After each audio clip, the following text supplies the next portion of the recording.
جارێکی دیکە دەستی چەپەڵی تێرۆری کۆماری ئیسلامی لە هەرێمی کوردستان بە پێی ڕاگەیاندراوی ناوەندی تەشکیلاتی حیزبی دموکراتی کوردستانی ئێران لە شاری هەولێر ئەندامێکی ئەو حیزبە کرایە ئامانجوو بە سەختی بریندار کرا.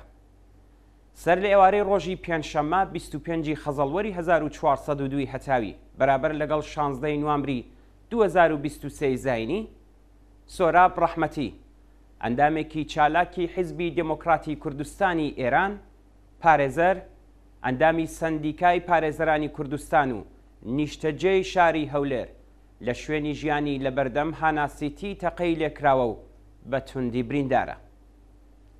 سۆراب ڕەحمەتی پارێزەری چەند پەروەندەی وەکو تێرۆری شەوی یەڵدای بەردەم دەفتەری سیاسی حیزبی دموکرات لە ساڵی 1395 پەروەندەی تێرۆری قادر قادری لە ساڵی 1396 و پەروەندەی موشەکبارانی بنکە و بارگاکانی حیزبی دموکرات لە ساڵی 1397 هەتاوی بووە.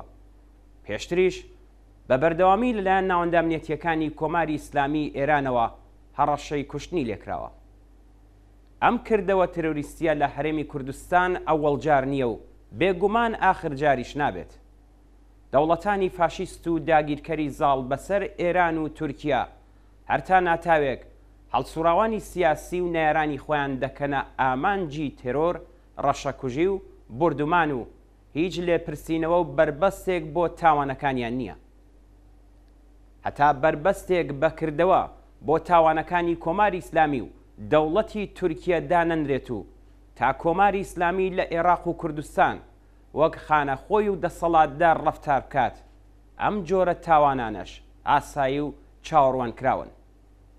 داوا لە حکوومەتی هەرێمی کوردستان و جەماوەری ئازاردیتووی دەستی تێرۆر و کوشتار لە باشووری کوردستان دەکەین دژ بە تاوانی تێرۆری هەڵسوڕاوانی سیاسی نیشتەجێ لە باشووری کوردستان لەلایەن کۆماری جەنایەتکاری ئیسلامی و هەر دەستێکی خوێنڕێژی دیکە بێدەنگ نەبن هەڵوێستیان هەبێت و بە توندی مەحکومی ئەو تێرۆرە بکەن و بربەست بۆ ئەو تاوانانە دابنێن.